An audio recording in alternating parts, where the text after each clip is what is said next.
students, how are you? I know you're very well at home, all taking good care of yourself and studies and everything, taking good food, keeping yourself healthy, right? So, हमने पिछले lecture में one portion of nutrition I should say life processes complete कर दिया था. That was nutrition in plants, nutrition in animals. तो हमने ये देख लिया था कि लिविंग ऑर्गेनिजम्स कैसे अपना फूड बनाते हैं, कैसे ऑब्टेन करते हैं और उसके बाद कैसे वो food step by step body के अंदर हर सेल तक पहुंचता है और फिर दैट मीन्स अब्सॉर्ब होता है और फिर असिमिलेट होता है और जो अनडाइजेस्टेड पार्ट ऑफ फूड है वो इचेस्ट आउट हो जाता है. So the part which is egested is the undigested part of the food. Actually, see, we do not have the capability of digesting cellulose, right? Animals, ruminants जो होते हैं जैसे cows, buffaloes, they have a four-chambered stomach, so they have a different kind way of processing their food. They can even digest cellulose, but we cannot. We do not have that kind of mechanism. So that part of the food or the dietary fiber, basically, that part of food, cell walls अगर हम कहें तो cellulose से बनी हुई होती है. So we can not digest certain portion of food which we take in and that is digested out of the body as waste. So that was the whole process of nutrition and digestion and absorption, assimilation etcetera. तो हमने वो पढ़ लिया. अब हमारा next portion जो life process का है वो है about respiration. And as you know, हमने पढ़ लिया कि फूड बनता कैसे है, फूड कैसे ऑर्गेनिज्म ऑब्टेन करते हैं, बॉडी के अंदर वो अब्सॉर्ब कैसे हो जाता है और सेल्स के अंदर जाता है. That assimilation portion basically is completed only, उसका प्रॉपर यूज कब होगा जब उस फूड के अंदर जो एनर्जी स्टोर्ड है वो रिलीज हो जाए और एक ऑर्गेनिज्म को हेल्प कर दे in performing the various life activities, no vital activities of life. जैसे a person को protein बनाने में चलने, every small activity requires energy, right? If you're standing, you require a little bit of energy. If you're walking, you require a little more energy. If you're running, you require even more energy. So each and every form of life requires energy, and that production of energy from the food is the part about which we are going to study now. तो respiration हम पढ़ेंगे और जैसे आज का topic है और जैसे ये वर्ड सामने आता है, this is respiration.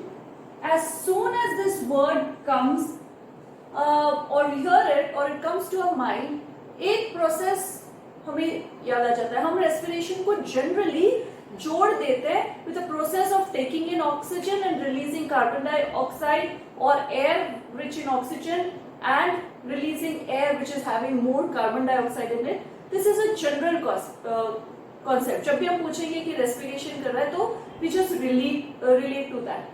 But you should have a clear idea in your mind that ये word जब भी आ जाता है, this is related to production of energy. You have to understand that. Respiration मतलब फूड जो इकट्ठा है या कोई भी चीज जो इकट्ठी है उसके अंदर जो स्टोर्ड एनर्जी है उसका रिलीज होके हेल्प किसी भी वाइटल लाइफ प्रोसेस को हेल्प करना. That is respiration. So the next time you think about respiration, think about release of energy. क्योंकि I would be talking about respiration in plants also. I would be talking about respiration in different organisms. आपको एक confusion आ जाएगा कि respiration plants ने तो अपना खाना बना लिया. अब बना लिया तो उनको they have their food, but they need to do their other life processes, ना, like taking up water and various other forms. तो उसके लिए they do require energy, ना. That production of energy कैसे होता है? फूड तो उन्होंने बना लिया, लेकिन जैसे एनर्जी कहाँ से आई? That is about the thing about respiration, how they obtain energy. तो जब भी आप प्लांट सेल के बारे में हमने पढ़ा होगा ना, you studied about chloroplast. Chloroplast तो खाना बनाने में काम आता है, लेकिन माइटोकॉन्ड्रिया जो होता है, that is the organelle which is involved in production of energy, that means plants में भी एनर्जी प्रोडक्शन होता है, माइटोकॉन्ड्रिया होते हैं। कई बच्चों को ये भी कंफ्यूजन रहता है कि माइटोकॉन्ड्रिया प्लांट के पास कैसे आ गए। When there are chloroplast, what is the need of mitochondria, right? Chloroplast food बना के स्टोर कर लेता है, माइटोकॉन्ड्रिया उस स्टोर्ड फूड के अंदर जो एनर्जी स्टोर्ड है उसको निकालता है। ठीक है, so we study about the chapter respiration. अब जब मैंने आपको रेस्पिरेशन की बात की, थोड़ा सा आइडिया ये अपन देख लेते हैं कि ये एनर्जी कहां से रिलीज होती है, कैसे रिलीज होती है। दिस एनर्जी बेसिकली, अगर हम at the basic cellular level देख लेते, धीरे धीरे हम इसके टाइप्स और इसके स्टेप्स सब कुछ पढ़ लेंगे, लेकिन अगर हम हमारे प्रीवियस पोर्शन से रिलेट करके चले तो हमने खाना खाया था, right? Remember, first we had ingested, then we had digested and then the food was absorbed. Absorbed कहां से हुआ था? If this was a part of the small intestine, मान लो ये स्मॉल इंटेस्टाइन है, तो इसकी ये वाली जो वॉल है it would be something like this, having finger like projection, और इसके बाहर there would be blood capillaries, और ये खाना जो यहां से आ रहा था वो अब्सॉर्ब होके इस ब्लड के अंदर चला जाएगा, that means absorption. So if this is a part of the small intestine and this is a blood capillary, this way these are the RBCs going here, the food is here, nutrients, these nutrients they go inside the blood stream, that is absorption। और अब ये जो blood चल रहा है ऐसे जो जा रहा होगा ना, that takes the nutrient with them and takes it to the different parts of the body। So till here we had studied absorption, उसके बाद assimilation part था, assimilation usage होगा उसका properly, वो कैसे होता है? जैसे ये फूड इसके अंदर गया, now blood is flowing throughout the body, right? Throughout the body blood flow कर रहा है। अब ये with the help of blood it reaches a cell, मान लो इट रीचेज अ सेल, ठीक है? Cell, this is a cell, this is the nucleus, here it is not useful, we are talking about another cell organelle which is the mitochondria। Mitochondria का structure कुछ ऐसा था, right? सो जैसे glucose आया with या fats आए, fats we said fatty acids and glycerol, amino acids आए, these go inside the cell, और इस सेल के अंदर ये साइटोप्लाज्म होगा, इस साइटोप्लाज्म के अंदर पहले these go directly to the mitochondria, they are also oxidized, लेकिन ग्लूकोज का क्या होता है? it is broken down into two parts, that is called glycolysis। उससे बनता है एक substance that is pyruvic acid, details we will be studying later on, this is the general idea। उसके बाद this product enters, both of these enter the mitochondria, और mitochondria का ये जो सरफेस है अंदर वाला, यहां पे होती है, here in this place glucose enters in the form of pyruvic acid broken down, here it enters and there is a process called Krebs cycle। at the end of this cycle है मतलब it is a cyclic process जिसमें कुछ चीज बनती है, कुछ release होती है, वो वापस ऐसे करके यहां आ जाता है ओरिजिनल चीज पे, तो it is a cyclic process. Krebs cycle वो साइकिल है जिसके एंड में एनर्जी रिलीज होती है, और एनर्जी रिलीज होती है in the form of adenosine triphosphate, as I had told you, triphosphate which is ATP, which is the energy currency of cell, energy currency of cell। so this is like glucose है जो खाना आया था, किससे आया था? Blood stream से आया था, इसको ब्लड कैपिलरी ये मान ले, तो ब्लड स्ट्रीम से ये आया था, it was absorbed into the cell, broken down first, glucose, this directly goes to the mitochondria, pyruvic acid enter करता है, ये पूरा प्रोसेस अपन लेटर ऑन पढ़ेंगे, लेकिन फिर माइटोकॉन्ड्रिया के अंदर एनर्जी प्रोड्यूस होती है। तो ग्लूकोज प्लांट में भी आप देखो स्टार्च के फॉर्म में था, then it is transported to different parts of the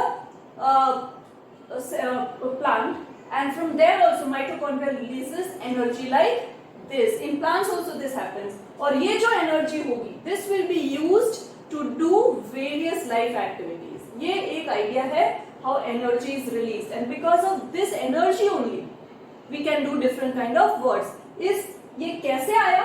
That was transportation. लेकिन अपन वो उसके बाद इस चैप्टर के बाद देख लेंगे. This glucose came, went to the cell, and there was production of energy. This is the basic process of respiration. तो आपको थोड़ा बहुत समझ में आ गया होगा what is respiration. Energy, this is energy, no? So that you have to relate respiration with what? Energy. You cannot relate it with taking in oxygen, releasing carbon dioxide, or exchange of gases. That is a part of respiration. ठीक है? अब आप जो part में बता रही हूँ, taking oxygen and removing air which is rich in carbon dioxide, वो पार्ट कहाँ रोल प्ले करता है मैं बताती हूँ आपको. ये तो ठीक है, इंटरनल ग्लूकोज तो आ गया, लेकिन for releasing energy from glucose what is required? Oxygen is required. That oxygen we taken by a process called breathing. तो वो ऑक्सीजन यहाँ आता है, इस माइटोकॉन्ड्रिया में ऑक्सीजन भी मिल जाता है और फिर ये क्रेब्स साइकिल कंप्लीट होती है. Here comes the role of oxygen. तो अपन इस प्रोसेस को धीरे धीरे प्लांट्स में कैसे होता है, this is the basic. Cellular respiration में ये बेसिक प्रोसेस है, इतना आपको ध्यान में होना चाहिए. मतलब रेस्पिरेशन के साथ क्या वर्ड रिलेट करना है? एनर्जी होता है रेस्पिरेशन के एंड में. ठीक है, क्योंकि अभी मैं आपको बताऊंगी ऑक्सीजन तो ठीक है, सेल्यूलर रेस्पिरेशन जिसमें high amount of energy release होती है. कई बार respiration takes place without this oxygen also और in lack of oxygen also. तो आप कहोगे वो एक्सचेंज ऑफ गैसेस वाला पार्ट तो अपना चला ही गया, वो तो ब्रीदिंग था, उस ऑक्सीजन लेते हैं हम तो वो चला गया, तब भी रेस्पिरेशन कैसे हुआ? So that confusion must be solve, that तब भी एनर्जी प्रोडक्शन होता है. That is why it is called respiration. Hope this much is getting in your mind. ठीक है, सो इसके बारे में अपन डिटेल में step by step, this is cellular respiration, step by step we will be studying later on. तो basic process है ये रेस्पिरेशन का. Okay, so now let us study about what is respiration, what is the definition of respiration, and then types of respiration in plants etcetera. ठीक है, अब अपन आगे बढ़ते हैं इस चैप्टर में. Hope it is clear to you. Respiration means production of energy. Okay, with the help of various things वो अपन पढ़ते जाएंगे आगे. Now let us define ये respiration का. If I write the definition, sometimes you read in the book it is a catabolic process. Now this word catabolic, what do we mean by catabolic? तो इसके लिए मैंने जो अभी बात की about various life processes, जैसे photosynthesis अपन पढ़ चुके हैं, right? Photosynthesis is one life process, plants में होता है. वैसे ही वो फूड एनिमल्स जब खाते हैं तो उनमें कई डिफरेंट टाइप ऑफ प्रोटीन्स बनते हैं. फिर ये जो ग्लूकोज अभी मैंने बताया कि वो टूट के एनर्जी रिलीज होती है. तो बॉडी के अंदर कई फिजियोकेमिकल एक्टिविटीज या बायोकेमिकल एक्टिविटीज चलती रहती है. बायो एंड केमिकल एक्टिविटीज चलती रहती है, कुछ बनता रहता है, कुछ टूटता रहता है, and the body moves ahead in the process of life. All those activities जो एक लिविंग ऑर्गेनिज्म के अंदर चल रही है, उन सारी एक्टिविटीज को अपन उस ऑर्गेनिज्म का मेटाबॉलिज्म बोल सकते हैं और मेटाबॉलिक प्रोसेस. मेटाबॉलिक कभी भी किसी भी प्रोसेस को मेटाबॉलिक प्रोसेस बोल सकते हैं. Photosynthesis is a metabolic process in plants, respiration is a metabolic process in plants and animals, smaller organisms as well. ठीक है, तो मेटाबॉलिज्म तो overall activities taking place in any organism. तो उस किसी ऑर्गेनिज्म का पर्टिकुलर उसकी खुद की बॉडी में होने वाले प्रोसेस उसका मेटाबॉलिज्म है, दूसरे का मेटाबॉलिज्म है. तो ऑल द एक्टिविटीज जो मेरी बॉडी में हो रही है that are my metabolic processes और माय मेटाबॉलिज्म, और जो किसी और की हो रही है वो उसका है. तो metabolism means sum total of all activities, sum total of all activities taking part or taking place in an organism's body. ठीक है, ये है मेटाबॉलिज्म. समझ में आया? Sum total of all the activities, चाहे कुछ बन रहा है, कुछ टूट रहा है, कोई एनर्जी रिलीज हो रही है, एनर्जी यूज हो रही है, whatever, all are a part of metabolic process. ठीक है, अब अपन फर्दर इसको करें तो मेटाबॉलिज्म में just now I talked about photosynthesis. तो अपन ने देखा कि कई बार ऐसी प्रोसेसेस होती हैं जिसमें कुछ बनता है और कई बार ऐसी भी प्रोसेस होती है जिसमें कुछ ब्रेक होता है.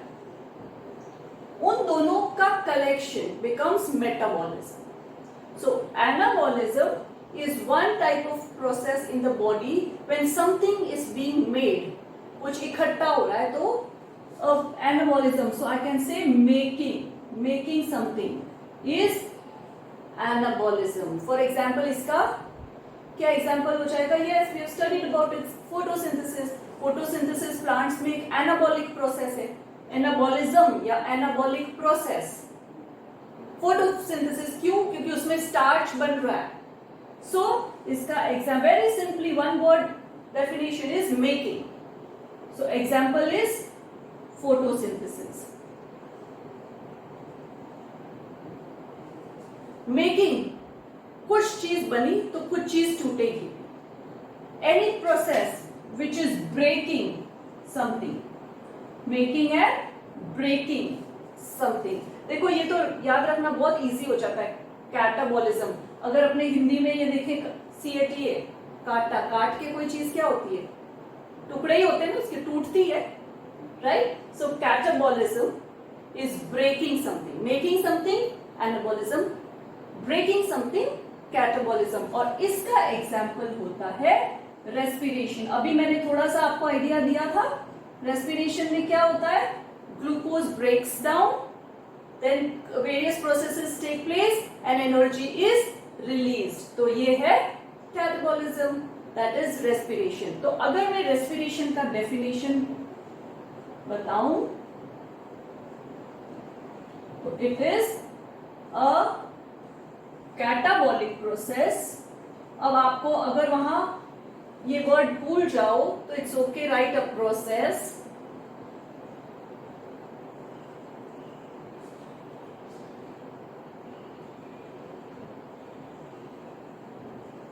in which food is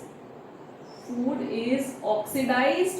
Oxidized का मतलब ऑक्सीजन का एडिशन हुआ. You can say a process in which food combines with oxygen and there is release of energy. Here I write a catabolic process in which food is oxidized to release energy. Simply. ठीक है? This is respiration और specifically in the presence. Oxidized है मतलब oxygen के presence में है. एक different type का प्रोसेस होता है जिसमें ऑक्सीजन एब्सेंट होता है या लैकिंग है, बट दैट इज रेयर. ज्यादातर ये वाला होता है, इसीलिए we writing oxidized. Oxygen combines with food to release energy, that is respiration. You have certain exceptions, we will be talking about that, but general ये definition stands right for maximum number of organisms, so we have written it this way. ठीक है? तो respiration किससे associate करोगे? Energy से. A catabolic breaking, a process in which glucose and food is broken down in the presence of oxygen, energy is released.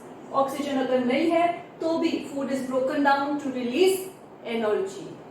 So energy is there common for all respiratory process. So this is respiration. Now let us talk more about the types of respiration.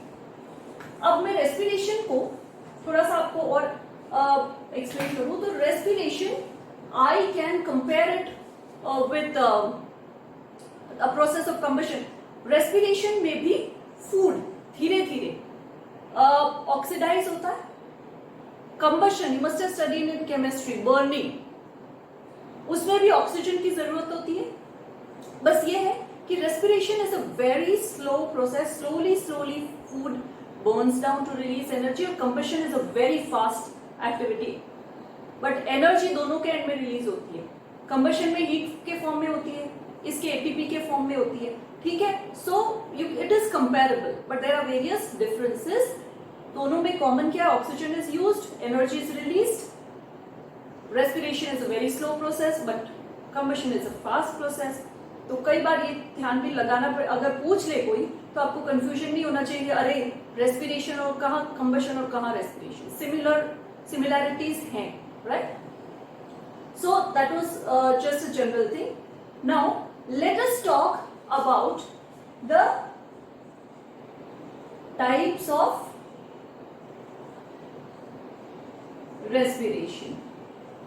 ये बहुत important question है.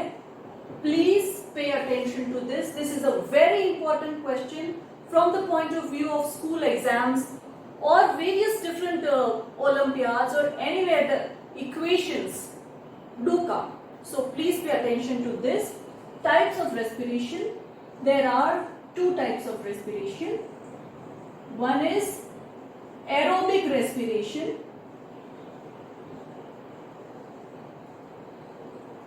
Second is anaerobic respiration.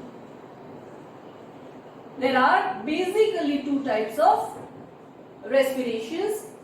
सभी living organisms में जो होते हैं, या तो एरोबिक रेस्पिरेशन होता है या फिर एनारोबिक हो सकता है कुछ ऑर्गेनिजम्स में.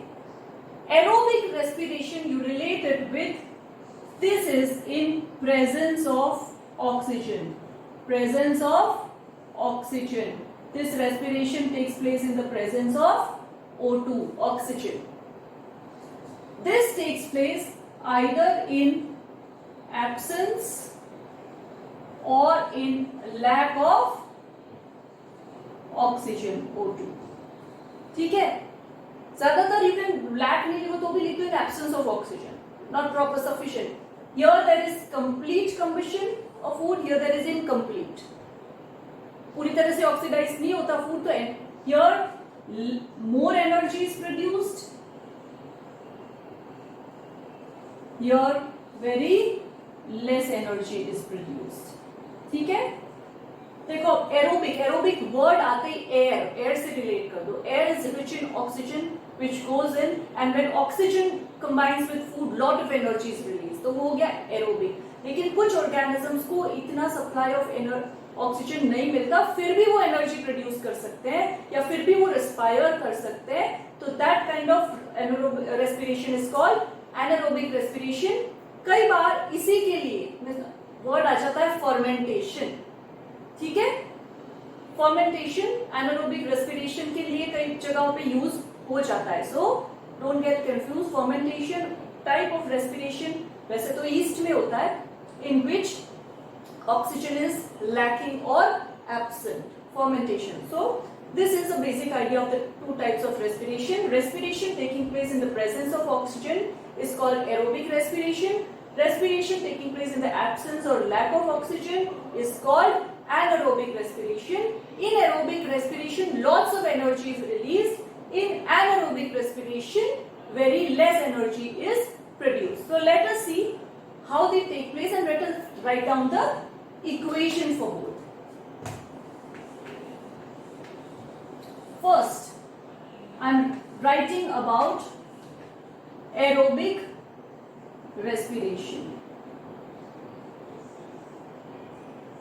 Aerobic respiration में वेरी सिंपल तो क्या हो जाता है, या जनरली रेस्पिरेशन का अगर अपन लिख दें तो food plus oxygen in the mitochondria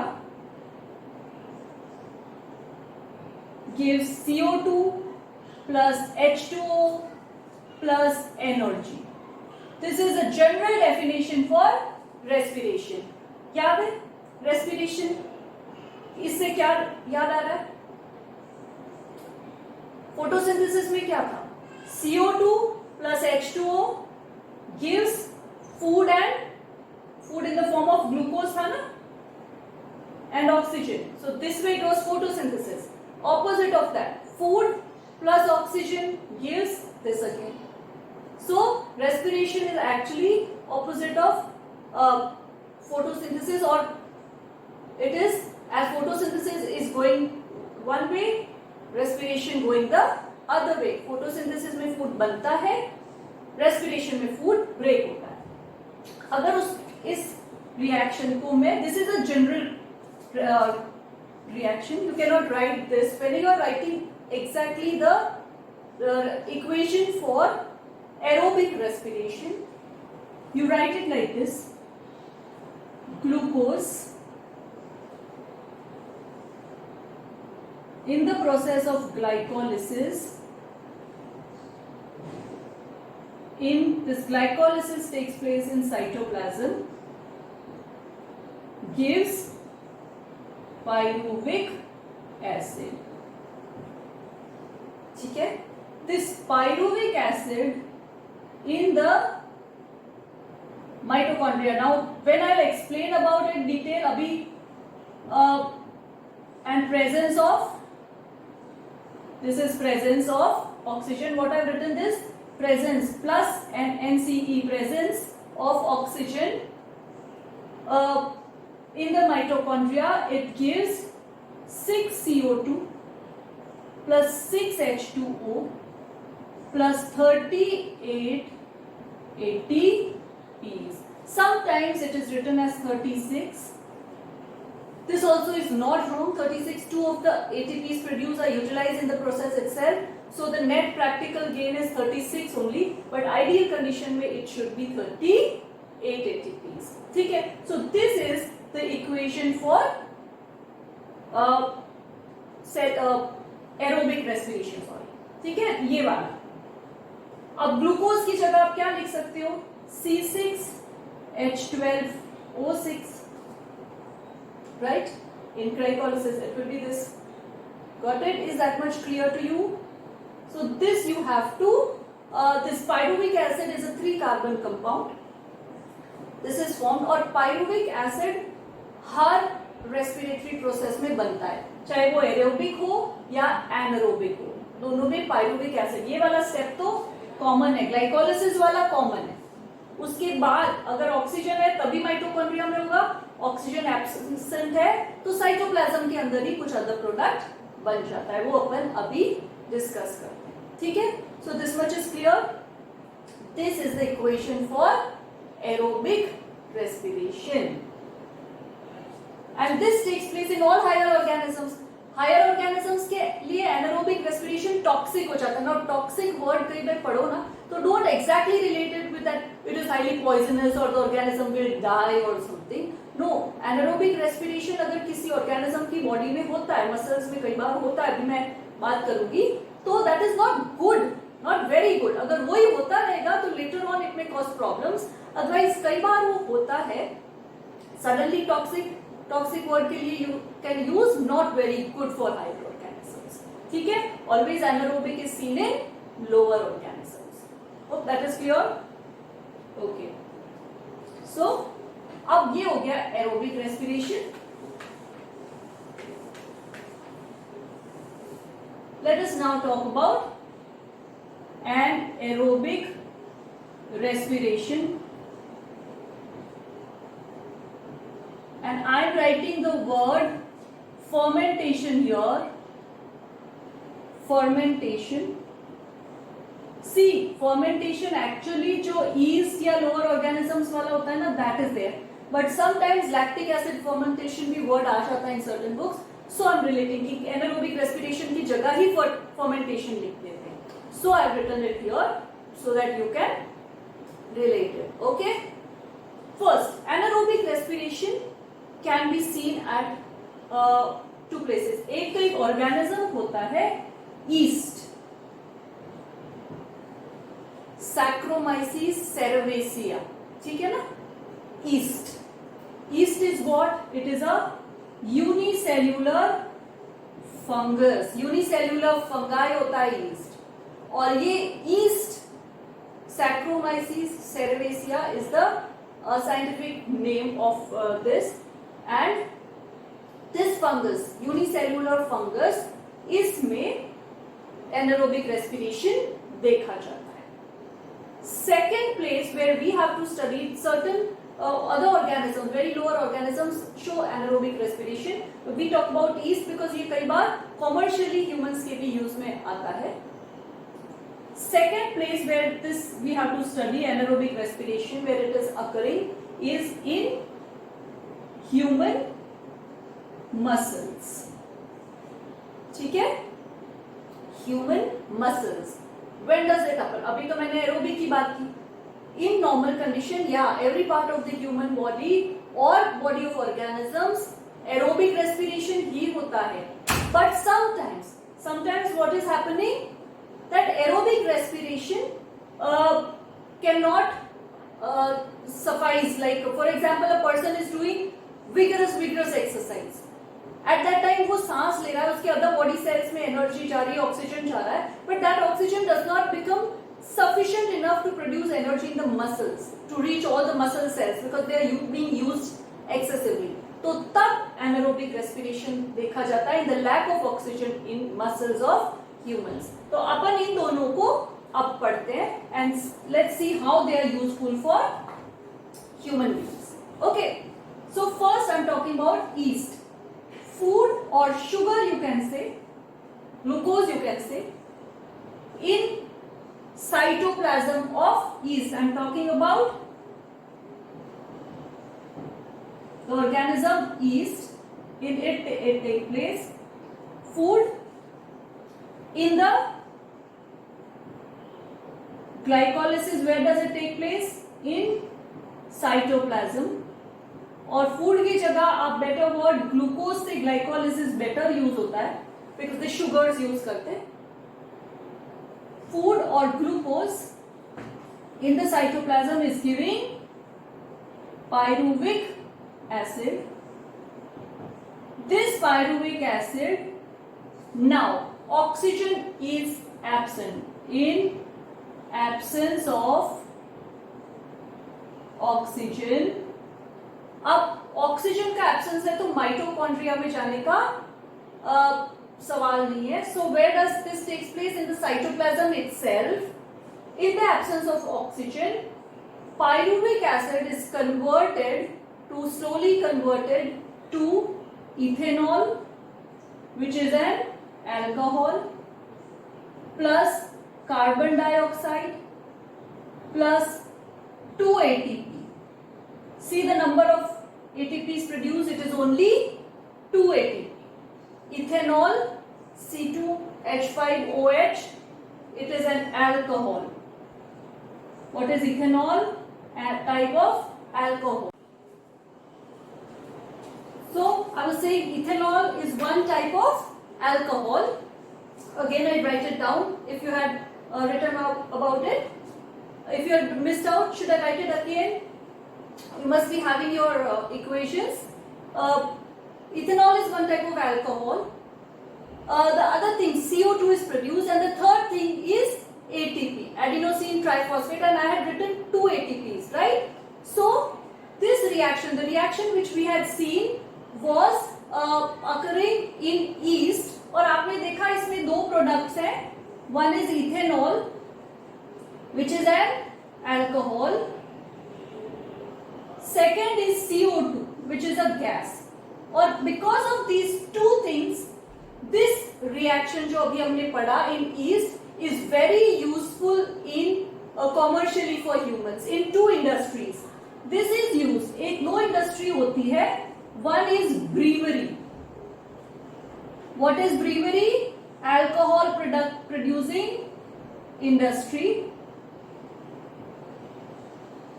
And second is because of CO2 it is used in bakery. आपने देखा था इथेनॉल अल्कोहल है तो ऑब्वियसली अल्कोहल प्रोडक्शन में काम आएगा ये रिएक्शन. CO2 एक टाइप ऑफ गैस है जो रिलीज होती है. कई बार आपने कार्बोनेटेड ड्रिंक्स में भी देखा होगा, बबल्स आते रहते हैं. तो CO2 जब प्रोड्यूस होती है अगर किसी आटे के अंदर या किसी डो के अंदर वो प्रोड्यूस होती है तो that dough raises up. When that dough is raised up, after that अगर उससे ब्रेड या केक या बनता है तो इट इज सॉफ्ट. ठीक है, तो because for that softness this is used in bakery industry. So two industries where this reaction is used is bakery and alcohol production industry. But you saw that there were only 2 ATPs produced. 2 ATP मतलब बहुत कम energy compared to aerobic respiration जहाँ पे 38 ATPs थे. So this is about anaerobic respiration in yeast. Hope that is clear. ठीक है. About then the second part, let us see when we see anaerobic respiration, that is in the muscles. Now muscles में आपको हो गई, it is a part of human body. Obviously it is a part of human body और normally इसमें aerobic respiration ही होता है. But when during vigorous exercise, what happens? During vigorous exercise जो हम ऑक्सीजन लेते हैं, it is not sufficient to go and reach the muscle cells and supply energy to every cell. Every cell is working at that time. और आपके muscles excessively work कर रहे हैं, तो वो जो ऑक्सीजन होता है वो सफिशिएंट नहीं होता. So what happens? Glucose goes in the cytoplasm. ये तो कॉमन है. क्या होता है? ग्लाइकोलाइसिस होता है. And what is produced? Pyruvic acid. और व्हाट हैपेंस?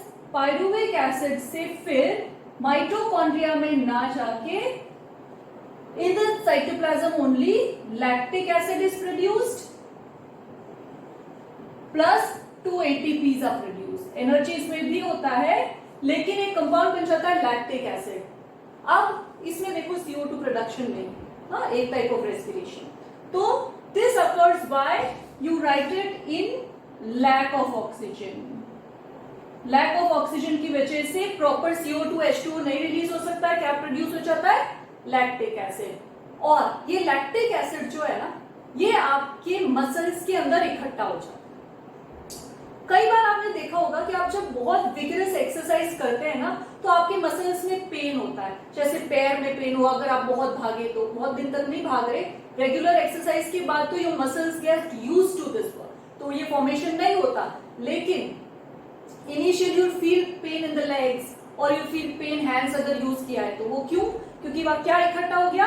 लैक्टिक एसिड इकट्ठा हो गया. अब ये लैक्टिक एसिड इकट्ठा हो जाता है तो उसको वहां से हटाना जरूरी है, otherwise it would go on paining. Slowly slowly तो वो उसको ब्लड लेके ही जाता है.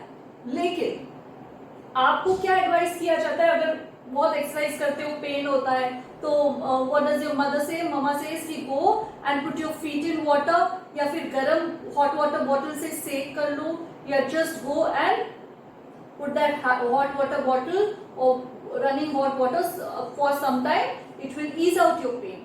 Why does that happen? Why does the pain ease with hot water? Because हमारी बॉडी में एक प्रोसेस है जिसको कहते हैं maintaining the heat throughout the body. Humans are poikilothermal और वार्म ब्लडेड एनिमल्स. तो वार्म ब्लडेड एनिमल्स में क्या होता है? There is maintenance of the body, internal body temperature. That is done with the help of blood. Blood has a very important role in that. ठीक है ना? और blood हमारी पूरी बॉडी में घूमता रहता है, हमारी पूरी बॉडी का टेम्परेचर मेंटेन करके रहता है. ठीक है? तो मेंटेन करने के लिए ब्लड वैसे तो फ्लो हो रहा होता है, लेकिन जैसे ही आप हॉट वाटर बॉटल या you put your feet in hot water, वहां पे हीट बढ़ती है, तो वहां पे flow of blood, rush of blood होगा, फ्लो ऑफ ब्लड बढ़ेगा. जैसे ही ब्लड वहां पे जाएगा वो तेजी से वहां से हटेगा भी, और साथ साथ किसको लेके जाएगा? लैक्टिक एसिड को. Then liver does it works and it is disintegrated and all that is other process, लेकिन वो वहां से हट जाता है. ठीक है? तो slowly slowly you feel a little ease. वैसे तो नॉर्मली भी होगा, 2-3 दिन में आपको नॉर्मल फील होना ही रहेगा, but to feel ease you put it in the hot water bottle that takes away the lactic acid. And then why does blood rush है? क्योंकि एक जगह पे हीट बढ़ गई, उसको ले जाना है, तो इसीलिए वो रश करता है, साथ साथ लैक्टिक एसिड भी चला जाता है, so you feel easy. So this is anaerobic respiration taking place in lactic acid. अब वो sorry in the muscles during vigorous exercise. अब मैंने बताया था ना, ईस्ट वाला जो है उसके लिए तो फर्मेंटेशन वर्ड यूज होता ही है. कई बार कुछ बुक्स में लैक्टिक एसिड फर्मेंटेशन भी लिख देते हैं, That is why I said कि fermentation is almost representing anaerobic respiration. ठीक है, fermentation word अगर पूछा जाए, you write down the anaerobic respiration process and in yeast specifically. ठीक है, that much is clear. ठीक है, अब ये चीजें in your book in the NCERT, आपकी बुक में इसको कैसे लिखा हुआ है? ये तो ऐसे ही लिखा हुआ है, यहां से यूं करके बता दिया, सॉरी पायरुविक एसिड तो कॉमन है, यहां से ईस्ट का बता दिया, this is muscles in lack of oxygen, और यूं करके they have written down about aerobic respiration. Here they wrote written down about ethanol plus CO2 plus energy. Here they have written CO2 plus H2O plus energy. Here lactic acid plus energy. इस type से दिया हुआ है, यहाँ पे it has been mentioned in muscles during vigorous exercise, तो एक ही form में दे रखा है. I taught you as separate equations और separate processes. आपकी बुक में कलेक्टिव, तो कहीं से भी आप पढ़ सकते हैं, हर चीज एक ही. बस ये है कि हम जब सेपरेटली पढ़ रहे हैं तो उसकी डिटेल्स अपन को पता है, जैसे अल्कोहल प्रोडक्शन में यूज होता है, बेकरी में यूज होता है, that all can not be mentioned here. So I taught you separately, you can revise it from anywhere you like. बस ये है कि कई बार हम जब मेमोराइज करते हैं ना चीजें, तो अंदर की चीजें हमें सेपरेट पोर्शंस पढ़ के ही याद रहती है, some details. Otherwise this is well and good. You have, this is very important from the point of view of your school examinations. ठीक है, तो आज हमने पढ़ा about what is respiration, what is catabolism, what is anabolism, metabolism. ये word metabolism याद रखना, बहुत बार एग्जाम्स में, स्कूल्स में, हर जगह आता है, और it is general word being used, so you should know what all the activities taking place in the body, metabolic processes. तो हमने ये पढ़ा, और हमने एरोबिक और एनारोबिक के डिफरेंसेस भी देखे. Now your work would be to write down those differences in your book. Very common question है, write down the difference between aerobic and anaerobic respiration. Schools में बहुत बार पूछा जाता है. ठीक है, so you need to know about that. In the next lecture, till now we'll be studying about respiration in plants, respiration in different type of organisms like fishes and insects, etc. And then we would be studying about the human respiratory system. After that we would talk in detail about cellular respiration also. जो aerobic respiration है ना, वो पहले तो देखो, respiratory process के कुछ steps होते हैं. एक तो टेकिंग इन ऑक्सीजन और exchange of gases, that is external respiration. Second, वो gas with the blood goes to the cells and from cells it goes into the cell. तो सेल और एक्स्ट्रा सेल्यूलर एनवायरनमेंट में gases का exchange होता है, that is internal respiration. और third होता है cellular respiration. What is the third? Cellular respiration. उन सारे प्रोसेसेस को अपन पढ़ेंगे in the next lecture. Till then please write down your notes properly and take care of your studies. Keep on studying now. The pace shouldn't be broken, and take care of yourselves and do well in your studies. Thank you.